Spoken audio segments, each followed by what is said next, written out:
안녕하세요. 김호준입니다. 다음 주 드디어 올림픽이 개막합니다. 올림픽 최대 이슈 중 하나가 단일팀 문제였죠. 관련해 보수는 프레임 하나를 만들어냈습니다. 북한 선수들 참가는 남한 선수들 기회를 박탈한다. 공정하지 않다. 올림픽은 그 탄생부터 평화를 위한 것이었고 유치하는 노력부터 이미 공공의 자원이 엄청나게 동원이 됩니다. 하여 선수들도 올림픽 정신의 구현과 공공의 이익을 위해 때로는 개인적 이익 일부를 남과 공유할 의무가 함께 부여되는 겁니다. 전쟁이 고론되던 상황에서 우리 공동체에게 평화의 상징이 필요하다. 그럼 개개인 출전 시간 중 일부는 그 목적을 위해 공공재가 될 수도 있는 게 올림픽의 정신과 공공의 이익에도 부합하는 겁니다. 정부가 그런 메시지의 전달과 관리에 실패한 측면이 있습니다. 그건 그것대로 비판할 수 있죠. 하지만 출전 시간이 줄어서 공정하지 않다는 단순한 프레임 하나에 거의 모든 언론이 아무런 문제 제기도 없이 동조하는 상황이 저는 참으로 기이합니다. 올림픽이 개인 커리어만을 위한 취업 박람회가 아니잖아요. 올림픽이 개인만의 경영이면 올림픽기와 국기는 왜 겁니까? 선수 명함하고 이력서를 걸어야지. 올림픽만 생각해온 어린 선수들이 거기까지는 생각 못했을 수 있습니다. 당황하고 억울할 수 있죠. 그럴 때 단일팀이 가지는 상징과 의의, 올림픽의 공공성과 우리 공동체가 필요로 하는 평화의 절박함을 그들에게 얘기해 줄 수 없다면 언론이 뭐하러 있습니까? 김어준 생각이었습니다. 시사인의 김은지입니다. 네. 이 이슈는 원래 정부가 메시지 관리에 실패한 게 맞아요. 네. 그에 대해서 정부 관계자들이 사과를 하기도 했습니다. 네. 당황했다고 봅니다. 왜냐하면은 단일팀이 이렇게 문제가 된 적이 없기 때문에 준비가 안 됐어요. 메시지 전달과 관리에. 그리고 또 그만큼 보수가 초장부터 아주 잘 치고 들어온 프레임이고. 그래서 정부가 수습할 문제라고 생각해서 제가 가만히 있었는데 좀 시간이 지나면 이 단일팀의 불공정 프레임 이거 자체도 문제가 있다. 반쪽짜리 프레임이다. 이렇게 얘기할 줄 알았는데 이슈가 다 끝났는데 그런 얘기가 없어서 제가 이제서야 한마디 하는데 고생한 개개인의 기회를 제한하면 안 된다. 맞아요. 그 중요한 가치인데 그게 유일한 가치는 아니에요. 올림픽은 개인의 기회 실현 이외에도 공공의 가치를 구현할 의무가 선수들에게도 있는 겁니다. 네. 올림픽이 선수 개개인에게 배타적으로 독점할 수 있는 기회가 아니에요. 조금만 생각해보면 당연한 건데 초장부터 여론이 확 쏠리니까 무서워서 그런 건지 비겁해서 그런 건지 언론이 그런 말을 안 해서 한마디 하고요. 더 웃긴 건 이런 포인트예요. 보수가 갑자기 개인의 권리가 가장 중요하다는 거예요. 네. 그럼 노조 지지해야지 보수가. 노조 포함하면 맨날 뭐 국가 경제를 생각하라고 그러다가 갑자기 올림픽에서만 개인 권리가 가장 중요하게 되는 겁니다. 이게 앞뒤가 안 맞는 거예요. 그 프레임에 이따시만한 허점이 있는데 그냥 언론들이 넘어가 주니까 실망입니다. 저는. 자, 첫 번째 뉴스가 뭡니까? 네, 세월호 특별조사의 업무를 방해한 혐의를 받고 있는 박근혜 정부의 해양수산부 장차관이 구속됐습니다. 김영석 전 장관과 윤학배 전 차관에 대한 구속영장이 어제 발부된 건데요. 이들의 구속영장을 심사한 서울 동부지법 양철한 부장판사는 발부 사유를 다음과 같이 밝혔습니다. 범죄 혐의가 소명되고 도망의 우려 및 증거인멸의 우려가 있다라는 겁니다.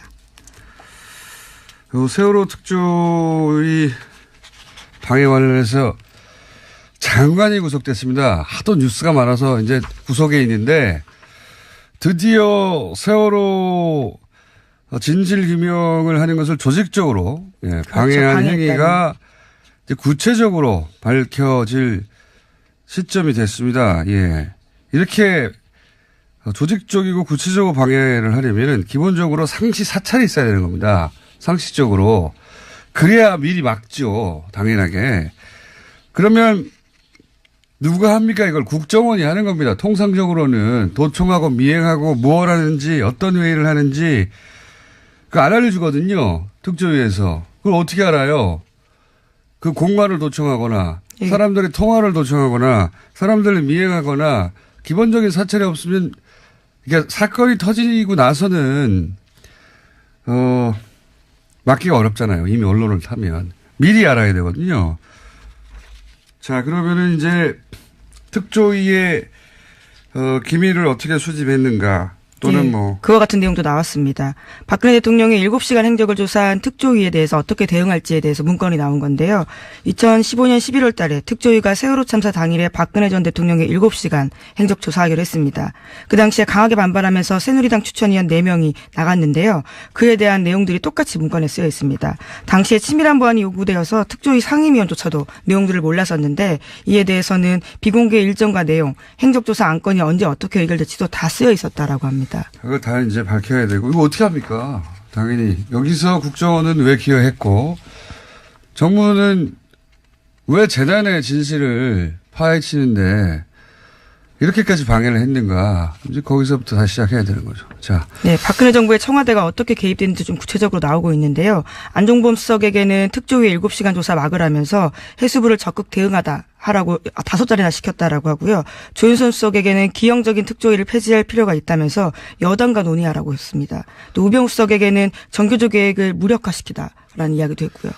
뭐 세월호도 사실 아직 밝혀진 것보다 밝혀지지 않은 게 훨씬 많은 사건이기 때문에 출발점에 제대로 쓴 것 같습니다. 자, 다음 뉴스는요. 네, 오늘 이명박 전 대통령 관련된 뉴스가 많습니다. 가장 먼저는 다스인데요. 검찰이 다스의 법인의 수출 대금 1,500억 원을 쪼고 있다고 JTBC가 보도했습니다. 대금이 들어오지 않고 해외에서 사라졌다라는 정황을 포착했다라는 건데요. 검찰은 최근 다스의 전현직 회계 관계자들을 불러서 조사하고 있습니다.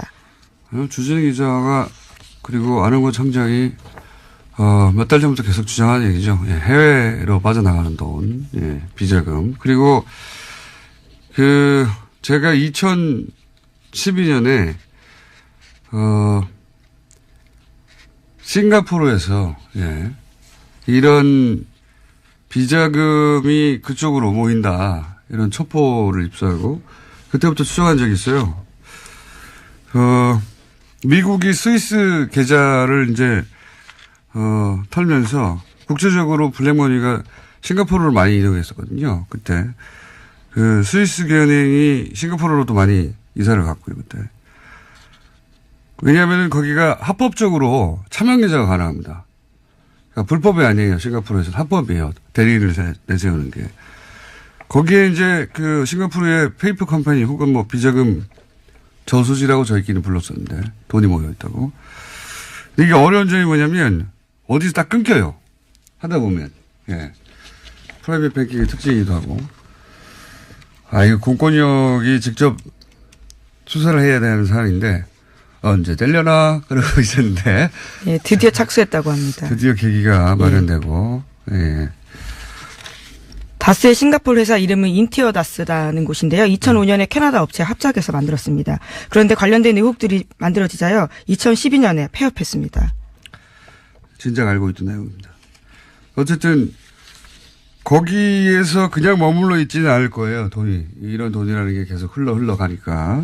어쨌든 싱가포르가 거점이었다. 거점 중 하나였다. 예. 이것까지는 저도 확실하게 알고 있던 바입니다. 예. 그 이유를 추적하기가 어려운 것이지. 드디어 공중파 뉴스에서도 나오군요. 자, 다음 뉴스는요. 네, 이명박 전 대통령의 큰 누나의 아들인 조카 김동혁 씨라는 사람이 있습니다. 이 김동혁 씨가 최근에 검찰의 비공개 조사를 받았는데요. 검찰 조사에서 모친에게 상속받은 부동산이 사실은 이명박 전 대통령의 차명 재산이다라고 진술했다고 합니다. 이명박 전 대통령 기자회견할 때 이거 하지 말았어야 할 기자회견이다. 끝났다 이제. 뚝이 무너질 것이다. 예. 이게 이제 저희가 처음에 다스는 누구 겁니까? 라고 다스를 공격한 것도 사이버사나 국정원 댓글은 훈련된 조직원들이 그 가운데 있어요. 진실의 끝까지 가는데 혹은 공직자들이 있고 하지만 다스는 민간인들의 회사입니다. 그리고 이런 경우에는 어디 방어막 한 군데 구멍을 뚫는 게 중요합니다.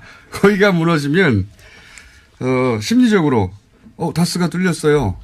그러면 다른 것도 심리적 저지선이 같이 무너지는 거예요. 이거 나만 혼자 이거 방어하고 있으면 뭐해?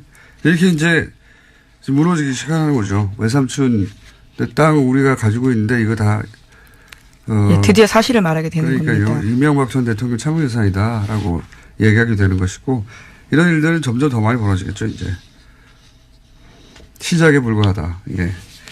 다음 뉴스는요? 예, 또 영포빌딩 압수수색하면서 관련된 내용들이 굉장히 중요한 게 많이 나왔다라고 SBS가 보도하고 있는데요. 이명박 전 대통령이 재임 시절에 다스 관련된 보고를 직접 받았다라는 증거를 검찰이 확보했다고 합니다. 검찰 관계자에 따르면 이명박 전 대통령 쪽에 급소를 찔렀다라고 할 정도로 스모킹 건이라고 하는데요. 아직 구체적인 내용이 나오진 않았습니다. 그래요? 급소를 찔렀어요? 네, 그런 표현이 있습니다. SBS가 그렇게 보도하고 있는데요. 급소는 뉴스공장이 지난 7월부터 찔렀어요. 예, 시사인도 함께했습니다. 계속 찔렀는데 청와대 민정하고 공권력을 동원해서 돈을 찾고 그 과정을 청와대 민정이 뭐 자기 혼자 결정했겠습니까? 청와대 대빵이 시켰지? 민정이 왜 그걸 혼자 해요? 그리고 민정이 왜 사기업하고 계속 연락을 합니까? 그 사기업과 연락한 문서들도 진작에 공개했고요. 그렇지만 검찰 조사가 중요한 건 그때 이제 노수공장에서 여러 가지 문건을 들고 얘기했지만 대통령이 보고를 받았다고 하는 문건이나 증거를 여기 이 부분은 검찰만 확보할 수 있는 거죠. 예, 그걸 검찰이 확보했다면 이제 완성이 되는 거죠, 그림이. 자, 다음은요. 네, 김재정 씨와 관련된 이야기도 여러 차례 말씀드렸습니다. 이명박 전 대통령의 처남인 고 김재정 씨가 일종의 키맨이다라는 건데요. 그와 관련해서 상속자인 부인 권모 씨가 검찰 조사 받았습니다. 상속세 탈루한 의혹으로 받고 있는데요. 이와 관련해서 상속자인 부인 권모 씨가 아니라 제3자가 상속 과정의 문제점을 검토한 흔적이 발견됐다라고 합니다. 발견된 지 4개월 넘었어요. 뉴스공장에서 계속 얘기했어요. 제3자가 했다고. 안홍구 총장님이 그렇게 얘기를 많이 했었고, 예. 하지만 이게 다 이제, 뉴스에, 지상파가 가장 정제해서 내놓는, 뉴스에서 보도되기 시작했다는 게 중요한 거죠. 자, 다음 순요. 네, 이명박 정부 사이버사령부의 정치관여 의혹 수사를 은폐무마한 혐의로 구속된 전 국방부 수사팀 관계자 기억하실 겁니다. 최근에 구속이 됐는데요. 이 관계자가 심경의 변화를 일으켜서 적극 진술을 하고 있다고 합니다. 상부 지시를 받고 핵심 진술을 덮었다라는 이야기입니다. 이게 다스 효과라는 겁니다. 저기가 뚫렸네? 나 혼자 방어한다고 지금 내가 방어할 대상, 우리 이명박 전 대통령이 보호가 되지 않네? 나만 하면 뭐해? 이런 심리적 전신에 뚫리는 효과가 있어. 다른 분야도 다 이렇게 될 겁니다. 네, 오늘 아침 경향신문 보도인데요. 구체적인 내용들이 꽤 많이 나오고 있습니다. 그러면서 윗선 규명에 힘이 나고 있다라고 하는데 김관진 전 장관이 구속됐다 풀려나가면서 한동안 소강 상태였는데 다시 한번 속도 내고 있다고 합니다. 다 무너지게 돼 있다니까요. 그 기자회견 하지 말았어야 돼요. 아무 내용도 없는 기자회견. 아무것도 없나 보다. 이렇게 되는 거거든요. 자, 다음 순요. 네, 서지현 검사 이야기도 안 할 수가 없는데요. 이번 주에도 JTBC에 출연해서 처음으로 피해 사실 털어놓은 다음에 계속해서 법무부의 부실 대응 비판됐습니다. 이와 관련해서 박상기 장관이 피해 사실을 적시한 서 검사의 메일을 받았는지 여부가 어제 하루 종일 논란이 됐습니다. 저도 이 뉴스 봤는데 저도 이 뉴스를 보면서 굉장히 이상한 지점을 발견했어요. 이제 법무부 관계자 발로 첫 뉴스가 나왔죠. 네, 뉴스원 보도였습니다. 네, 장관이 이메일을 확인했는데 메일 받지 않았다고 하더라. 여기서부터 출발됐거든요. 법무부 관계자 발로. 네, 직접 메일을 받은 사실이 없는 것으로 확인했다라는 보도였습니다. 그러고 나서 이제 좀 더 공식 브리핑에서 받았다고 하니까 거짓 해명, 말 바꾸기 이게 이제 하루 종일 보도된 내용인데 이게 탐사 보도를 오래 해온 저로서는 이거는 진짜를 놓친 뉴스다. 껍데기만 본 뉴스다.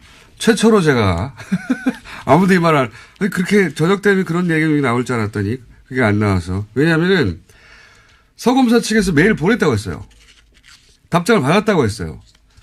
메일은 법적인 증거 능력이 인정받을 만큼 확실한 물증입니다. 이제는. 상대 손에 메일이 있어요. 그죠? 이거를 있다고 하는데 일부러 거짓말해서 상대 손에 있는 증거를 없앨 수가 없는 거예요. 즉시 들통이 나는데 이런 건 바보도 안 하는 거짓말입니다. 이렇게 생각을 해야 돼요. 첫 출발부터. 그리고 이렇게 큰 사건인데 여검사가 성추행을 당했다고 장관한테 직접 진정을 했어요. 이게 맨날 있는 일입니까? 최초로 있는 일이에요. 잊을 수가 없는 사건이에요. 이거는. 더군다나 관련자가 현직 의원입니다. 그리고 가해자가 아주 유명한 검사예요. 모를 수가 없어요. 절대로 잊을 수가 없는 사건인 거예요. 게다가 그런 메일을 받고 이런저런 지시를 했다고 이제 밝혀졌지 않습니까? 이거 어떻게 전체를 다 잊어버려요? 네, 검찰국의 관련자 면담하도록 지시했다라면서 구체적으로 누구와 약속 잡고 미리 알려달라는 이야기까지 그런 건 했다고 중요하지 합니다. 않고요. 핵심은 이거예요. 잊을 수가 없는 겁니다. 장관도 잊을 수가 없고 또는 숨기려고 해도 숨길 수가 없고 그리고 거짓말도 불가능하고 게다가 지시를 이행한 사람도 너무 많고 이렇게 상식적으로 생각하고 단 다음에 그 다음에 사건을 재구성을 해야 되는 거예요. 일부러 거짓에서 빠져나갈 수도 없죠. 잊을 수도 없는 사건이죠. 그 다음 생각해야 될 거는 그러면 그 법무부 관계자가 장관을 메일 안 받았다고 했잖아요. 그렇죠? 네, 해당 보도에 따르면 그렇습니다. 법무부 관계자가 정말 법무부 장관에게 확인을 하고 기자에게 그런 말을 한 것인가. 제가 보기엔 이 사태의 진짜 주인공은 이 법무부 관계자입니다. 그 관계자가 장관님 메일 안 받았어요? 받았어요. 확인을 했는지 여기서부터 다시 확인해야 되는 거예요. 제가 보기엔 이거 거짓말입니다. 확인했다는 건. 다시 말씀드리지만 상대한테 물증이 있고 잊을 수 없는 사건인데 면담한 직원도 있어요. 관계자가 많아요. 아는 사람이 너무 많아. 장관이 거짓말해서 피할 수도 없고 얻을 이득도 없어요. 이렇게 생각을 못하면 기자들이 관성적으로 그냥 법무부 관계자와 법무부 브리핑이 차이가 나. 아싸 거짓말 이렇게 기사 쓴 겁니다. 이렇게 하면 맨날 껍데기 기사가 나오는 거예요. 진짜 질문은 그 관계자는 왜 그랬냐. 10중 8구 제가 보기엔 거짓말했어요. 이걸 파야 진짜 뉴스가 나온다. 법무부 장관이 조직 장악이 안 된 건가? 아니면은 이전 정부의 인사 일부가 사보타지를 하고 있는 건가? 이걸 못 보면 진짜 뉴스가 안 나오는 거예요. 왜냐하면 이렇게 하고 나면은 가해자는 사라지고 박상기 법무부 장관만 남는 거예요. 사건의 주요 인물인 것처럼. 하여튼 마음에 안 듭니다. 요새. 자. 네, 어쨌거나 서 검사도 법무부 담당자 만나서 진상조사 요구했는데요. 해가 넘도록 조치가 치러지지 않았다는 점도 이야기하고 있습니다. 그 점은 그 점대로 따질 일이에요. 예, 그 점은 그 점대로 따질 일이고 피해자 입장에서 만족스럽지 않은 거죠. 예. 근데 이제 사건의 포인트가 법무부 장관이 아닙니다. 제가 보기엔. 이 첫 보도가 나간 관계자를 봐보세요. 그리고 관계자와 장관의 말이 일치하는지 확인해 보세요. 거기서부터 진짜 사건이 숨어 있다. 자, 다음 수는요? 예, 오늘 아침에 한국일보에서 안철수 국민의당 대표의 인터뷰가 있었는데요. 예, 바른정당과 손잡고 통합신당 준비하고 있는 중입니다. 이에 대해서 지방선거 이야기가 좀 나왔었는데 6.13 지방선거나 재보궐선거 출마 등 모든 가능성이 열려있다라는 이야기를 했습니다. 그렇군요. 안철수 대표 관련 통합 관련 뉴스가 많이 나오는데 이거 이제 한 번만 더 코멘트를 하자면 전당대회 안 하는 거를 가지고 여러 기사에서 우회로를 찾는다, 우회한다. 어떤 기사는 산에 길을 내고 물에 다리를 놓는다, 막 이런 표현을 하던데 정치권이 앞뒤 안 맞게 행동하거나 유불리에 따라서 말을 바꾸거나 기준을 바꾸거나 그 여야 모두 있는 거거든요. 그리고 또 출입 처면은 또 막 공격하기도 그렇잖아요. 그래서 적당히 덮어주기도 하죠. 근데 이건 예를 들어서 이 우회로다. 전당대회 안 한 거. 우회한다. 산에 길을 내고 물에 다리를 넣는다. 이건 너무 만져주는 이거 애모예요. 이렇게 표현하면. 이렇게 네. 하면 안 되는 겁니다. 표현이 너무 선정적이신 것 같은데요. 너무 깜짝 놀랐습니다. 적당히 해야죠. 적당히. 보세요. 합당은 전당대회에서 결정한다. 오늘 열받네요. 당원이 그래요? 근데 안철수 대표 측이 장악한 중앙위가 당원을 개정해요. 전당대회 안 하고 그냥 당원 투표를 한다고. 그러면서 뭐라고 하냐면 당원을 개정하면 즉시 효력이 발생하고 다음 전당대회에서 추인을 하면 된다. 이렇게 말해요. 추인을 안 했는데 어떻게 효력이 즉시 발생합니까? 논리적으로 말이 안 되죠. 그리고 이미 합당이 됐는데 국민의당의 전당대회는 이제 영원히 할 수가 없는데 어디서 추인합니까? 어디서? 추인할 데가 없어. 앞뒤가 안 맞아 이건. 논리적으로 하나도 말이 안 되는데 무슨 우회로예요. 이거는 강목 들고 용팔이 전당대회를 했는데 정면 돌파다. 이렇게 말해주는 것과 마찬가지인 겁니다. 적당히 좀 해야지. 민망해요 진짜. 뭐 우회로예요 이게. 아유 바보같이 정말. 자 어제 블랙하우스에서 여기까지만 하고 끝내죠. 공중파에서 최초로 포털에서 매크로가 가능하다. 기술적으로 가능하다. 이걸 시연했는데, 당연히 네이버에서는 검색어에 등장하지 않았고, 공중파에서 네이버, 매크로 가능해. 신기하거든요. 검색해 봐야 돼요.